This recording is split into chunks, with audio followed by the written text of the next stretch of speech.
ಏನು ಜನವರಿ 23ಗೆ ಬಿಡುಗಡೆ ಆಗ್ತಿದೆ. ಸೊ ಅದಕ್ಕೆ ನಾವು ಕರ್ನಾಟಕ ಕಳ್ ಪ್ರವಾಸ ಅಂತ ಹೇಳಿ ಸೊ ಇಡೀ ಕರ್ನಾಟಕ ಟೂರ್ ಮಾಡ್ತಾ ಇದ್ದೀವಿ. 31 ಡಿಸ್ಟ್ರಿಕ್ಟು, 88 ತಾಲೂಕುಗಳು, ಎಲ್ಲ ಕಡೆ ಪ್ರವಾಸ ಮಾಡ್ತಾ ಇದ್ದೀನಿ. ಸೊ ಅದಕ್ಕೆ ಇವತ್ತು ಬೀದರ್ಗೆ ಬಂದಿದ್ದೀನಿ ನನ್ನ ಕಳ್ ಸಿನಿಮಾದ ಪ್ರಮೋಷನ್ಸ್ಗೆ. ಸೊ ಮಾಧ್ಯಮದವ್ರಿಗೆ ಏನಾದರೂ ಪ್ರಶ್ನೆ ಇದೆ ದಯವಿಟ್ಟು ಕೇಳ್ಬೋದು. ಕಳ್ ಸಿನಿಮಾ ಬಗ್ಗೆ ಹೇಳಬೇಕು ಅಂದರೆ ಇದು ರೊಮ್ಯಾಂಟಿಕ್ ಥ್ರಿಲ್ ಸಿನಿಮಾ. ನನ್ನ ಕ್ಯಾರೆಕ್ಟರ್ ಹೆಸರು ಬಂದ್ಬಿಟ್ಟು ಮಾಧವ ಅಂತ ಹೆಸರು ಹೇಳಿ. ಈ ಪಾತ್ರದ್ದು 3 ಡಿಫ್ರೆಂಟ್ ಶೇಡ್ ಇದೆ, ಒಂದೇ ಕ್ಯಾರೆಕ್ಟರ್ದು 3 ಡಿಫ್ರೆಂಟ್ ಶೇಡ್ ಆಗಿರೋದ್ರಿಂದ. ಸೊ ಹಾಗೆ ನಮ್ಮ ಈ ಸಿನಿಮಾದಲ್ಲಿ ರಚಿತಾರಾಮ್ ಅವರು ಇದ್ದಾರೆ, ಡಿಂಪಲ್ ಕ್ವೀನ್ ರಚಿತಾರಾಮ್ ಅವರು, ಹಾಗೆ ಮಲೈಕಾ ವಾಸುಪಾಲ್ ಅವರು, ನಮ್ಮ ಲೋಕಿ ಅವರು ಈ ಸಿನಿಮಾದ ನಿರ್ಮಾಪಕರು, ಹಾಗೆ ನಿರ್ದೇಶಕರು ಬಂದ್ಬಿಟ್ಟು ನಮ್ಮ ಅನಿಲ್ ಕುಮಾರ್, ಹೋದ ಸಿನಿಮಾ ಅವ್ರದ್ದು ಉಪಾಧ್ಯಕ್ಷ ಏನು ಡೈರೆಕ್ಷನ್ ಮಾಡಿದರು ಅದೇ ಡೈರೆಕ್ಟ್ರು. ಈ ಸಿನಿಮಾದಲ್ಲಿ ನಿಮ್ಗೆ ಏನು ಕತೆ ಬಗ್ಗೆ ಹೇಳಬೇಕು ಅಂದರೆ ಇದೊಂದು ಕಂಪ್ಲೀಟ್ ಓವರಾಲ್ ಒಂದು ಪ್ಯಾಕೇಜ್ ಅಂತ ಹೇಳ್ಬೋದು. 3 ಫೈಟ್ ಇದೆ, ಒಳ್ಳೊಳ್ಳೆ ಹಾಡುಗಳು ಇದೆ. ಆಗಲೇ ನೀವು ನೋಡಿರ್ತೀರಿ ಎಲ್ಲ ಹಾಡುಗಳು ಅದ್ಭುತವಾಗಿ ಒಳ್ಳೆ ರೆಸ್ಪಾನ್ಸ್ ಬಂದಿದೆ, ಹಾಡು ಚೆನ್ನಾಗಿ ಹಿಟ್ ಆಗಿದೆ. ಇನ್ನೊಂದು ಡೆಪ್ತಾಗಿ ಹೇಳಬೇಕು ಅಂದರೆ ತುಂಬ ಸಿಂಪಲ್ ವೇಲಿ ಹೇಳ್ತೀನಿ, ಏಕೆಂದರೆ ಜಾಸ್ತಿ ನಾನು ಕತೆ ಬಿಟ್ಕೊಳಕ್ಕಾಗಲ್ಲ. ಈ ಕತೆ ಆಮೇಲೆ ಈ ಕ್ಯಾರೆಕ್ಟರ್ ಮೇಲೆ ಏನು ಘಟನೆ ನಡೆಯುತ್ತೆ ಅಲ್ಲ, ನಾನು ಇವತ್ತು ಬರ್ತು ಕೊಡ್ತೀನಿ. ಈಗ ಹೇಳಿದ ತಮ್ಗಳಿಗೆ ಅರ್ಥ ಆಗಲ್ಲ ಅಂದ್ಕೊಳ್ತೀನಿ, ಅದನ್ನು ನೀವು ಸಿನಿಮಾ ನೋಡಿದ್ಮೇಲೆ ನಿಮ್ಗೆ ಅರ್ಥ ಆಗುತ್ತೆ. ಬಹುಶಃ ಪ್ರತಿಯೊಬ್ಬರು ಜೀವನದಲ್ಲೂ ಈ ಘಟನೆ ನಡೆದಿರುತ್ತೆ. ಈ ಹುಡುಗನ ಮೇಲೆ ಏನು ನಡೆದಿರುತ್ತೆ ಅಲ್ಲ, 10 ಜನದಲ್ಲಿ 11 ಜನ ಮೇಲೇನಂತೂ ಖಂಡಿತ ನಡೆದಿರುತ್ತೆ. 9 ಜನನೂ ಅಲ್ಲ, 11 ಜನ 10 ಜನದಲ್ಲೂ ಅಷ್ಟು ನಾನು ಭರವಸೆ ಕೊಡ್ಬೋದು. ತುಂಬ ಇಮೋಷ್ನಲ್ ಸಬ್ಜೆಕ್ಟ್ ಇದು, ಪ್ರತಿಯೊಬ್ಬರಿಗೆ ಮನಸ್ಸಿಗೆ ಹತ್ತಿರವಾದಂಥ ಒಂದು ಕತೆ ಅಂತ ಹೇಳ್ಬೋದು. ಟೋಟಲ್ 6 ಹಾಡಿದೆ ಸರ್, 6 ಹಾಡಿದೆ. ಇಲ್ಲಿವರೆಗೂ ನಾವು 3 ಬಿಟ್ಟಿದ್ದೀವಿ, ಇನ್ನು 1 ಹಾಡಿದೆ, ಇನ್ನು 2 ನಾವು ಬಿಡಲ್ಲ. ಏನಿದೆ ಸಿಚುವೇಶನ್ ಸಾಂಗ್ಸ್ ಆಗಿರೋದ್ರಿಂದ ಅದು ಸಿನಿಮಾಗಿದೆ ಅಂತ ಇರಲಿ ಅಂತ ಹೇಳ್ಬಿಟ್ಟು ಜನ ಅಲ್ಲಿ ಎಂಜಾಯ್ ಮಾಡಲಿ ಅಂತ ನಾವು ಅದನ್ನು ಬಿಡುಗಡೆ ಮಾಡಲ್ಲ. ಇನ್ನು 1 ಹಾಡು ರಚಿತಾರಾಮ್ ಅವ್ರದ್ದು, ನಂದು ಮತ್ತು ರಚಿತಾರಾಮ್ ಅವ್ರದ್ದು ಒಂದು ಡ್ಯೂಯೆಟ್ ಸಾಂಗ್ ಇದೆ. ಇನ್ನೊಂದು ಸ್ವಲ್ಪ ದಿನಗಳಲ್ಲಿ, ಏನು ಜಾಸ್ತಿ ಟೈಮ್ ತೊಗೊಳಲ್ಲ, ಒಂದು 4-5 ದಿವಸ ಮ್ಯಾಕ್ಸಿಮಮ್ ಅಂದ್ಕೊಂಡಿದ್ದೀನಿ, ಆ ಹಾಡನ್ನ ಒಂದು ಬಿಡುಗಡೆ ಮಾಡ್ತೀನಿ. ಸರ್ ಚಿತ್ರೀಕರಣ ಓವರ್ ಆಲ್ ಸಿನಿಮಾ ಕರ್ನಾಟಕಲ್ಲೇ ಆಗಿರೋದು. ಚಿತ್ರದುರ್ಗ, ನಮ್ಮ ಹಂಪಿ, ವಿಜಯನಗರ ಆಗ್ಬೋದು. ಬೀದರ್ ಕಡೆ ನಾವು ಮಾಡಲಿಲ್ಲ. ಏನು ಸರ್? ಜನವರಿ 23ಗೆ ಸರ್, 2026 ಜನವರಿ 23ಗೆ ಸರ್. ಆಚೆಂತ ಸರ್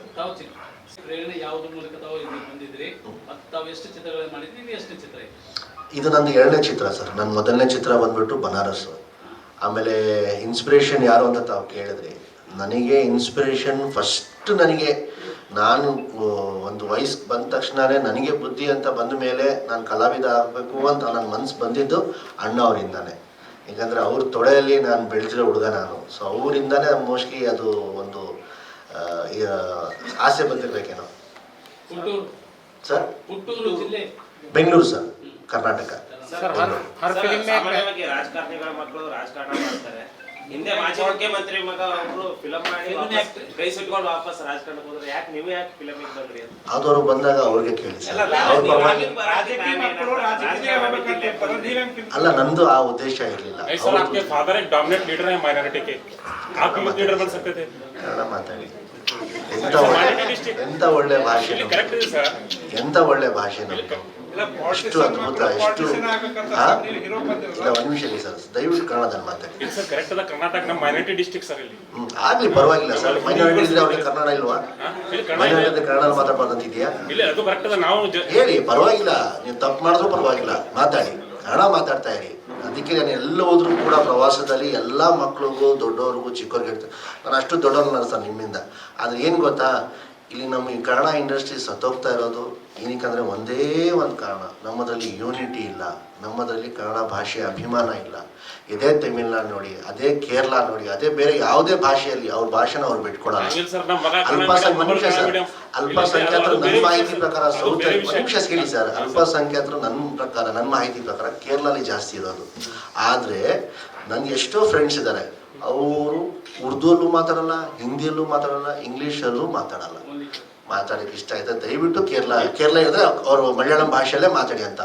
ಅದನ್ನು ನಾವು ತೊಗೊಂಡ್ಬರ್ಬೇಕು ಸರ್, ದಯವಿಟ್ಟು ಪ್ಲೀಸ್. ಏನು ಪ್ರಶ್ನೆ ಕೇಳಿ ಸರ್ ಪ್ಲೀಸ್.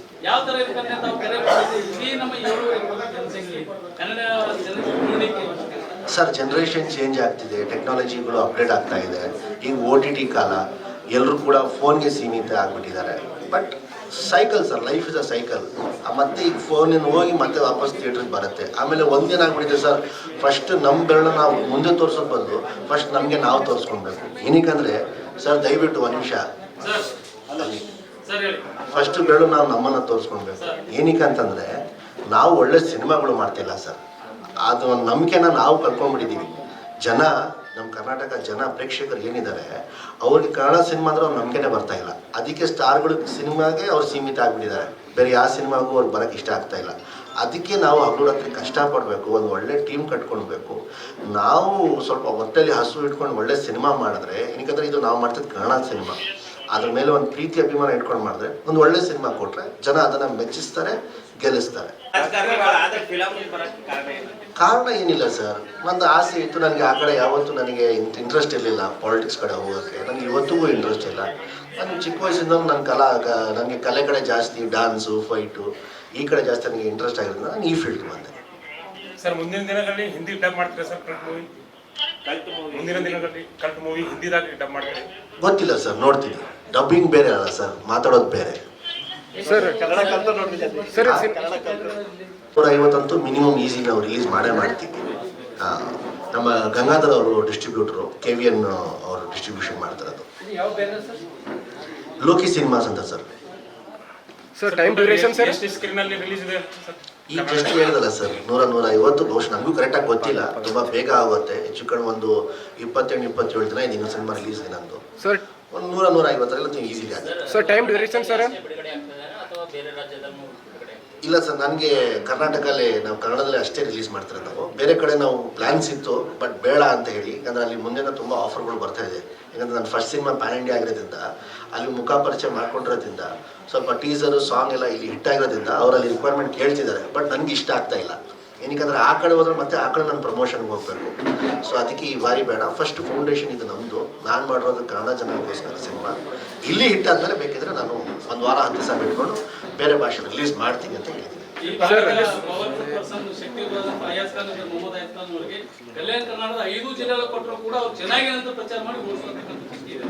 ಅವ್ರು ನನ್ನ ತಂದೆ ಸಮಾನ ಸರ್.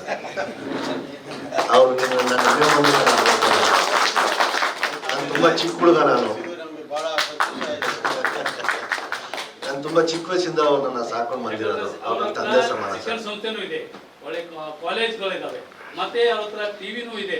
ಹೀಗಾಗಿ ಎಲ್ಲಾ ರೀತಿಯಲ್ಲಿ ಅವ್ರ ಹತ್ರ ಪವರ್ಫುಲ್ ಶಕ್ತಿ ಒಳಗಂತ ಇದೆ ಅವ್ರ ಹತ್ರ. ಅದು ನನ್ನ ಅದೃಷ್ಟ ಸರ್. ಇಲ್ಲ ಸರ್, ಇನ್ನೂ ಫೈನಲ್ ಎಡಿಟಿಂಗ್ ನಡೀತಾ ಇದೆ. ಈಗ ರಚಿತಾರಾಮ್ ಅವರು ಪಾಪ ಬರಬೇಕಾಗಿತ್ತು ಬೀದರ್ಗೆ, ಡಬ್ಬಿಂಗ್ ನಡೀತಾ ಇದೆ. ನಂದು ಮುಗೀತು, ಅವ್ರ ಪಾಪ ಅವರೆಲ್ಲ ಮಾಡ್ತಿದ್ದಾರೆ. ಸೊ ನನ್ನ ಪ್ರಕಾರ ಒಂದು ಸೆನ್ಸರ್ ಬಿಫೋರ್ ಗೊತ್ತಾಗತ್ತೆ ಇರುತ್ತೆ ಸರ್. 220-230 ನಾರ್ಮಲ್ ಆಗಿ ಎಷ್ಟಿರುತ್ತೆ ನಾರ್ಮಲ್ ಆಗಿರುತ್ತೆ ಸರ್. ಇವಾಗ ಒಂದಂತೂ ಹೇಳ್ತೀನಿ, ತಲೆ ಕೆಡ್ಸ್ಕೊಳಕ್ಕೆ ಹೋಗ್ಬೇಡಿ. ಹೆಮ್ಮೆಯಿಂದ ನೀವು ಎದೆ ತಟ್ಕೊಂಡು ಬೇರೆ ಭಾಷೆಯವ್ರಿಗೆ ನೀವು ಹೆಮ್ಮೆಯಿಂದ ಹೇಳ್ಬೋದು, ಬಾಪ ನಮ್ಮ ಕನ್ನಡ ಇಂಡಸ್ಟ್ರಿಯಲ್ಲೂ ಒಳ್ಳೊಳ್ಳೆ ಸಿನಿಮಾಗಳು ಆಗ್ತಿದೆ, ಈ ಸಿನಿಮಾ ಸ್ವಲ್ಪ ಹೊತ್ತಿಗೆ ನೋಡು ಅಂತೇಳಿ. ಅಷ್ಟಂತೂ ಕೆಲಸ ಮಾಡಿದ್ದೀವಿ ಅಂತ. ಅರ್ಜುನ್ ರೆಡ್ಡಿ ಆಗ್ಬೋದು, ನಮ್ಮ ಸಿನಿಮಾ ಆಗ್ಬೋದು, ಅದು ತುಂಬ ಬೇರೆ ಥರದ್ದು, ಇದು ಸ್ವಲ್ಪ ಬೇರೆ ಥರದ್ದು, ಬಟ್ ಸ್ವಲ್ಪ ಫಿಮಿಲಿಯರೇ.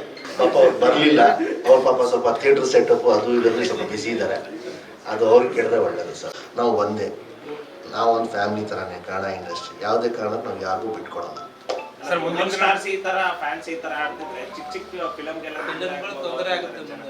ಏನು ತೊಂದರೆ ಆಗಲ್ಲ ಸರ್. ನೀವು ಒಳ್ಳೆ ಸಿನಿಮಾ ಕೊಡಿ ಸರ್. ಒಳ್ಳೆ ಸಿನಿಮಾ ಕೊಟ್ಟಿಲ್ಲ ಅಂದರೆ ಮಳೆ ಬರ್ತಾಯಿತ್ತು, ಅದಕ್ಕೆ ಜನ ಬರಲಿಲ್ಲ, ರೀಸನ್ಸ್ಗಳು ಹುಡುಕ್ತೀವಿ ನಾವು. ಈಗ ನಮ್ಗೆ ಒಂದು ಸೆಲ್ಫ್ ರೆಸ್ಪೆಕ್ಟ್ ಇರುತ್ತಲ್ವ, ಅದನ್ನು ಕಳ್ಕೊಳ್ಳೋಕೆ ಇಷ್ಟ ಇರಲ್ಲ.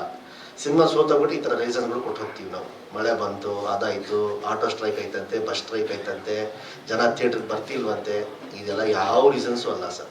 ಸಿನಿಮಾ ಚೆನ್ನಾಗಿದ್ರೆ ಖಂಡಿತವಾಗೂ ಜನ ಥಿಯೇಟ್ರಿಗೆ ಬರ್ತಾರೆ, ಆ ಸಿನಿಮಾನ ನೋಡ್ತಾರೆ, ಅದು ಸಿನಿಮಾನ ಯಶಸ್ವಿ ಆಗುತ್ತೆ.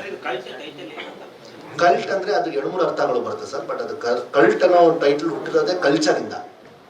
ಕಲ್ಚರ್ ಅಂತ ಅದು ಅರ್ಥ ಅದು.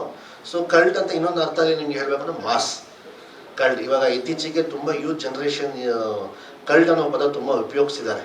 Cult songs, cult cinema, cult fans ಈ ಥರ. ಸೊ ಅದ್ರ ತಲೆಯಲ್ಲಿ ಇಟ್ಕೊಂಡು ನಾವು ಕಲ್ಟ್ ಅನ್ನೋ ಟೈಟ್ಲ್ ಇಟ್ಟಿದ್ದೀವಿ. ಇದು ನನ್ನ ಪಾತ್ರ, ನಾನು ಏನು ಮಾಡಿದ್ದೀನಿ ಮಾಧವ ಅನ್ನೋ ಪಾತ್ರಕ್ಕೆ, ಅವ್ನ ಕ್ಯಾರೆಕ್ಟರ್ ತುಂಬ ಕಲ್ಟ್ ಆಗಿರುತ್ತೆ. ಅವ್ನು ತುಂಬ ಕಲ್ಟ್ ಆಗಿರುತ್ತೆ. ಸೊ ಅದು ನೀವು ಸಿನಿಮಾದಲ್ಲಿ ನೋಡಿದಾಗ ನಿಮಗೆ ತುಂಬ ಅರ್ಥ ಆಗುತ್ತೆ ಟೈಟ್ಲ್ ಏನಕ್ಕೆ ಮಾಸ್ ಜಾಸ್ತಿ ಇದೆ ಹಾ? ಫಿಲಮ್ ಅಲ್ಲಿ ಮಾಸ್ ಜಾಸ್ತಿ ಮಾಸು ಇದೆ, ಕ್ಲಾಸು ಇದೆ ಸರ್, ಎರಡೂ ಇದೆ. ಸರ್ ಅಯ್ಯೋ ಶಿವಣ್ಣ ಹಾಡು ಬಹಳಷ್ಟು ಹೈಲೈಟ್ ಆಗಿದೆ ಸರ್. ಎಲ್ಲೆಲ್ಲಿ ಶೂಟಿಂಗ್ ಯಾವ ಪ್ಲೇಸ್ ಅಲ್ಲಿ ಆಗಿದೆ ಸರ್? ಅಯ್ಯೋ ಶಿವನೇ ನಾವು ಚಿತ್ರದುರ್ಗದಲ್ಲಿ ಶೂಟಿಂಗ್ ಮಾಡಿದ್ದೀವಿ, ಹಂಪಿಯಲ್ಲೂ ಶೂಟಿಂಗ್ ಮಾಡಿದ್ದೀವಿ ಒಂದಷ್ಟು, ಮೈಸೂರಲ್ಲೂ ಶೂಟ್ ಮಾಡಿದ್ದೀವಿ, ಬೆಂಗಳೂರು ಒಂದಷ್ಟು ಶೂಟ್ ಮಾಡಿದ್ದೀವಿ. ಹೆಚ್ಚು ಕಡೆ ಒಂದು 8 ದಿನ ಶೂಟ್ ಮಾಡಿದ್ದೀವಿ.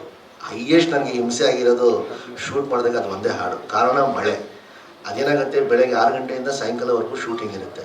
ಬೆಳಗ್ಗೆ ರೆಡಿ ಆಗ್ಬಿಟ್ಟು ಸ್ನಾನ ಮಾಡ್ಕೊಂಡು ಬಂದಿರ್ತೀವಿ ನಾವು ಶೂಟಿಂಗ್ಗೆ. ಸೊ ದಿಢೀರ್ ಅಂತ ಹೇಳ್ತೀನಿ, ಮಳೆ ಬಿದ್ದ ತಕ್ಷಣ ಅದು ತುಂಬ ತಲೆ ಕೆಟ್ಟೋಗುತ್ತೆ. ಇಲ್ಲಿ ಆದರೆ ನಾನು ಪಟ್ಟಿದ ಶ್ರಮ ಆಗ್ಬೋದು, ಎಷ್ಟೇ ನೋವು ಬಂದರೂ ಕೂಡ ಇವತ್ತು ಜನ ಅದನ್ನು ಹಾಡನ್ನ ಮೆಚ್ಚಿಸ್ತಿದ್ದಾರೆ. ಎಲ್ಲರೂ ಪ್ರತಿಯೊಬ್ಬರು ಚಿಕ್ಕ ಮಕ್ಕಳ ಬಾಯಲ್ಲೂ ಕೂಡ ಅಯ್ಯೋ ಶಿವನೇ ಹಾಡಿದೆ ಅಂದರೆ ಅದಕ್ಕಿಂತ ಜಾಸ್ತಿ ನನಗೆ ಇನ್ನೇನು ಬೇಕು ಸರ್?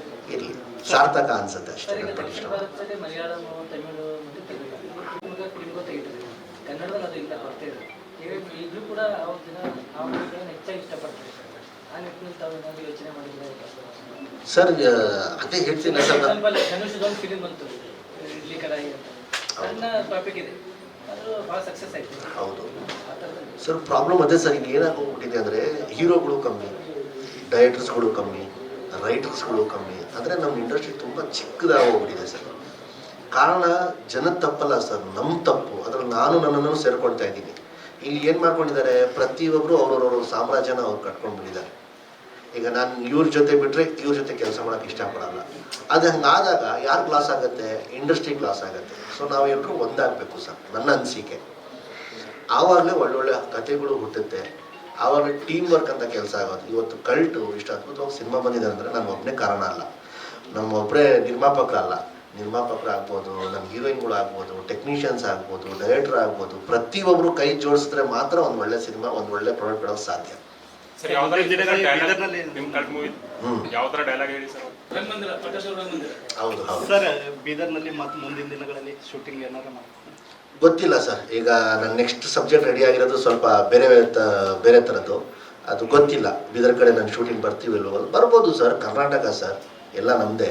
ನಿರ್ದೇಶಕರಿಗೆ ಬಿಟ್ಟಿದ್ದು ವಿಷಯ ಏನು ಸರ್? ನಿರ್ದೇಶಕರು ಪ್ರೊಡ್ಯೂಸರ್ ಬಿಟ್ಟಿದ್ದು ವಿಷಯ, ನಿರ್ದೇಶಕರು ಅವ್ರಿಗೆ ಸಂಬಂಧಪಟ್ಟಿರ್ತಾರಲ್ಲ, ಏನು ಮಾಡಬೇಕು? ಹೌದು ಬೀದರ್ ಕ್ಲೈಮೇಟ್ ಗ್ಲಾನ್ಸ್ ಮಾಡಿ ಸರ್, ದಯವಿಟ್ಟು ಸರ್? ಗ್ಲಾನ್ಸ್ ಮಾಡಿ. ಬೀದರಲ್ಲಿ ತುಂಬಾ ಹಿಸ್ಟೋರಿಕ್ ಪ್ಲೇಸಸ್ ಇದೆ, ಹೌದು. ಮಾನ್ಯುಮೆಂಟ್ಸ್ ಇದೆ, ಒಂದ್ಸರಿ ಗ್ಲಾನ್ಸ್ ಮಾಡಿ. ಇಲ್ಲ ಸರ್, ನಾನು ಎಂಟೈರ್ ಕರ್ನಾಟಕ ಓಡಾಡ್ತಿದ್ದಿಲ್ಲ. ನನಗೆ ಈ ಸಿಕ್ಕಾಪಟ್ಟೆ ಕಂಪ್ಲೇಂಟ್ಸ್ಗಳು ಬಂದಿದ್ದೇನೆಂದರೆ, ಉತ್ತರ ಕರ್ನಾಟಕ ಕಲಾವಿದರನ್ನ, ಉತ್ತರ ಕರ್ನಾಟಕದಲ್ಲಿ ಎಷ್ಟು ಟ್ಯಾಲೆಂಟ್ ಇದೆಯೋ ಪಾಪ ಹುಡುಗರು ಹುಡುಗಿರಿಗೆ ಅವರಿಗೆ ಅವಕಾಶಗಳು ಸಿಗ್ತಿಲ್ಲ ಅಂತೇಳಿ ನಾನು ತುಂಬ ಮಾಹಿತಿ ಕೇಳ್ಪಟ್ಟೆ. ಅದಕ್ಕೆ ನಾನು ಎಲ್ಲ ಕಡೆ ಹೋದಾಗೂ ಮಾಧ್ಯಮದಲ್ಲಿ ಒಂದೇ ವಾದ ಮಾಡ್ತಾ ಇರೋದು, ನಾನು ನೆಕ್ಸ್ಟ್ ಯಾವುದೇ ಸಿನಿಮಾ ಮಾಡಿದ್ರು ಕೂಡ ಅಟ್ಲೀಸ್ಟ್ ಒಬ್ರಿಗಾದರೂ ಉತ್ತರ ಕರ್ನಾಟಕ ಕಲಾವಿದರಿಗೆ ನಾನು ನನ್ನ ಸಿನಿಮಾಗೆ ಅವಕಾಶ ಕೊಡ್ತೀನಿ. ಸಿನಿಮಾ ಶೂಟಿಂಗು ಆಗ್ಬೋದು. ಆಗ ಏನಾಗುತ್ತೆ, ಉತ್ತರ ಕರ್ನಾಟಕ ಭಾಗನೂ ಸ್ವಲ್ಪ ಬೆಳೆಯುತ್ತೆ, ಜನ ನೋಡ್ತಾರೆ. ಉತ್ತರ ಕರ್ನಾಟಕ ಕಲ್ಚರ್ ಆಗ್ಬೋದು, ಮಾನ್ಯುಮೆಂಟ್ಸ್ ಅಂತ ಪ್ರತಿಯೊಂದು ಸ್ವಲ್ಪ ಡೆವಲಪ್ ಆಗುತ್ತೆ. ನನ್ನ ಕಡೆಯಿಂದ ಏನು ಮಾಡೋಕ್ಕಾಗುತ್ತೋ ನಾನು ಖಂಡಿತ ಮಾಡ್ತೀನಿ ಸರ್. ಪ್ರೇಕ್ಷಕರಿಗೆ ಏನು ಹೇಳ್ಬೋದು? ಇಬ್ಬರು ಹೀರೋಯಿನ್ ಅಮ್ಮ, ಇಬ್ಬರು ಹೀರೋಯಿನ್, ಒಂದು ಇಬ್ಬರು ಲೀಡ್ ರೋಲೆ, ಯಾರು ಗೆಸ್ಟ್ ಅಪಿಯರೆನ್ಸ್ ಅಲ್ಲ, ಇಬ್ಬರು ಲೀಡ್ ರೋಲೆ. ಮಲೈಕಾ ವಾಸುಪಾಲ್ ಅವರು ಅವ್ರು ಹೋದ ಸಿನಿಮಾ ಉಪಾಧ್ಯಕ್ಷ ಮಾಡಿದ್ರು ಅವರು, ಆ ಹೀರೋಯಿನು. ಇನ್ನೊಂದು ನಮ್ಮ ಡಿಂಪಲ್ ಕ್ವೀನ್ ರಚಿತಾರಾಮ್ ಅವರು, ಇಬ್ರು ಮೇನ್ ಲೀಡ್. ನಿಮ್ಮ ಈಗ ಮಾರ್ಕ್ ಬರ್ತಾ ಇದೆ ಸರ್, ಈಗಾಗಲೇ ಕರೆ ಕಾಣುತ್ತೆ, ಈಗಾಗಲೇ ಲೆವೆಲ್ ಕೂಡ ಆ ಝೋನಲ್ಲಿ ಇದ್ದಾರೆ ಜನ. ನಿಮ್ಮ ಮೂವಿ ನೋಡ್ಬೇಕಾದ್ರೆ ಏನು ರೀಸನ್? ನಮ್ಮ ಮಾರ್ಕ್ ಮತ್ತೆ 45 ಬರ್ತಾ ಇರೋದು ಡಿಸೆಂಬರ್ 25ನೇ ತಾರೀಕಿಗೆ. ಆ ಝೋನಲ್ಲೇ ಇರ್ತಾರೆ, ಆ ವೈಬ್ ಹಂಗೆ ಇರುತ್ತೆ. ಇಲ್ಲಮ್ಮ, ಅಂದ್ರೆ ಪ್ರೇಕ್ಷಕರಿಗೆ ಹೇಳೋದಾದ್ರೆ ನನ್ನ ಮೂವಿ ನೋಡ್ಬೇಕು ಯಾಕೆ ಅಂತ ನೀವು ಇಲ್ಲಮ್ಮ, ನಾವು ಕೊಟ್ಟಿರೋ ಟ್ರೀಟ್ಮೆಂಟ್ ಇದೆಯಲ್ಲ, ನಾನು ಅದನ್ನೇ ಹೇಳ್ತಾ ಇದ್ದು. ಮೇಕಿಂಗ್ ವೈಸ್ ನಾನು ಹೇಳ್ತಾ ಇದ್ದು, ಕತೆ ನಾನು ಆಯ್ಕೆ ಮಾಡ್ಕೊಂಡದ್ದು ಹೇಳ್ತೀನಲ್ಲ, ನೀವು ಎಲ್ಲರೂ ಹೆಮ್ಮೆ ಪಡ್ತೀರಾ. ಈಗ ನಿಮ್ಗೆ ಅನ್ಸ್ಬೋದು ಏನು ಸ್ವಲ್ಪ ಹಂಗೆ ಓಕೆ, ಪರವಾಗಿಲ್ಲ, ಸ್ವೀಕರಿಸ್ಕೊಳ್ಳೋಣ. ಆದರೆ ಒಂದ್ಸತಿ ನೀವು ಥಿಯೇಟ್ರಿಗೆ ಅವ್ರಿಗೆ ಬನ್ನಿ, ಒಂದ್ಸತಿ ಸಿನಿಮಾ ನೋಡಿ. ಇದು ಕನ್ನಡ ಸಿನಿಮಾಮ್ಮ ನಾನು ಮಾಡಿರೋದು. ದಯವಿಟ್ಟು ನೀವು ಎಲ್ಲರೂ ನನ್ನ ಸಾಥ್ ಕೊಡಬೇಕು. ಈಗ ನಾವು ನಮ್ಮ ಭಾಷೆನ, ನಮ್ಮ ಇಂಡಸ್ಟ್ರಿನ ನಾವು ಬೀಳಕ್ಕೆ ಬಿಡಬಾರ್ದು. ಎಲ್ಲರಿಗೂ ನನ್ನ ನಮಸ್ಕಾರ. ನಮ್ಮ ಮಾಧ್ಯಮದವರಿಗೆ, ಪ್ರಿಂಟ್ ಮೀಡಿಯಾದವರಿಗೆ, ಎಲ್ಲರೂ ನಮ್ಮ ಸ್ನೇಹಿತರು, ನನ್ನ ಜೊತೆ ಚಿಕ್ಕ ವಯಸ್ಸಿಂದ ನೋಡ್ತಾ ಇದ್ದೀನಿ ನಾನು ಈ ಬೀದರ್ಗಲ್ಲಿ. ನೀವೆಲ್ಲ ನನ್ನ ಮುಂದೆನೇ ಬಂದಿದ್ದೀರಿ, ನಾನು ಬಂದಿದ್ದೀನಿ ನಿಮ್ಮ ಮುಂದೆನೇ. ಅದಕ್ಕೋಸ್ಕರ ನಾವು ಬೀದರ್ ಈ ಭಾಗಕ್ಕೆ ನಾವು ಎಂದೆಂದಿಗೂ ಸಾಯ ತನಕ ನಮ್ಮ ಕೊನೆ ಉಸಿರುವರೆಗೂ ನಾವು ಮರೆಯೋಕ್ಕಾಗಲ್ಲ. ತಮ್ಮಲ್ಲಿ ಏನು ವಿನಂತಿ ಅಂದರೆ, ನಮ್ಮ ಜೈದ್ ಖಾನ್ ಅವರು ಕನ್ನಡ ಮೂವಿ ಹಿಡಿದಿದ್ದಾರೆ, ಕನ್ನಡಕ್ಕೆ ಪ್ರಮೋಷನ್ ಮಾಡೋಕ್ಕೆ. ಅದೇ ಅವ್ರ ತಂದೆ ನಮ್ಮ ಸ್ನೇಹಿತರು, ಹಾಗೆ ನಮ್ಮ ಮಗ ಅವರು ಆಗಬೇಕು. ಚಿಕ್ಕ ವಯಸ್ಸಿಂದ ನೋಡ್ತಾ ಇದ್ದೀನಿ. ಒಂದು ಆಸೆ ಇತ್ತು ಅವ್ರಿಗೆ, ಒಂದು ಒಳ್ಳೆ ಮೂವಿ ಮಾಡಿ ಜನಗಳಿಗೆ ಒಂದು ಒಳ್ಳೆ ಸಂದೇಶ ಕೊಡಬೇಕು ಅಂತ. ಈಗ ಅವರ ಆಸೆ ಅದು ಪೂರೈಸ್ತಾ ಇದ್ದಾರೆ ಭಗವಂತ. ದೇವರ ಇಚ್ಛೆ ಅಂದರೆ ಏನು ಮಾಡೋಕ್ಕಾಗಲ್ಲ. ಈ ಕರೆಕ್ಟ್ ಟೈಮ್ಗೆ ಬಂದಿದ್ದಾರೆ ಕ್ರಿಸ್ಮಸ್ ಹಬ್ಬಕ್ಕೆ. ಅವರು ಆಶೀರ್ವಾದ ಸಿಗಲಿ, ಎಲ್ಲ ಸರ್ವ ಧರ್ಮ ಜನಗಳು ಆಶೀರ್ವಾದ ಸಿಗಲಿ ಅಂತ ಬಂದಿದ್ದಾರೆ ಅವರು. ತಾವು ಎಲ್ಲ ಈ ಭಾಗದವರು ಈ ಮೂವಿ ನೋಡಿ ತಾವು ಆಶೀರ್ವಾದ ಮಾಡಬೇಕು. ನಮ್ಮ ಜೈದ್ ಖಾನ್ ಅವರು ತಿರ್ಗಾ ಪದೇ ಪದೇ ಬೀದರ್ಗೆ ಬರಬೇಕಂತ ನಾನು ಬಯಸ್ಕೊಂಡು ಅವರಿಗೆ ವಿನಂತಿ ಮಾಡ್ತೀನಿ. ಎಲ್ಲರಿಗೂ ನಮಸ್ಕಾರ. ಜೈ ಹಿಂದ್, ಜೈ ಕರ್ನಾಟಕ.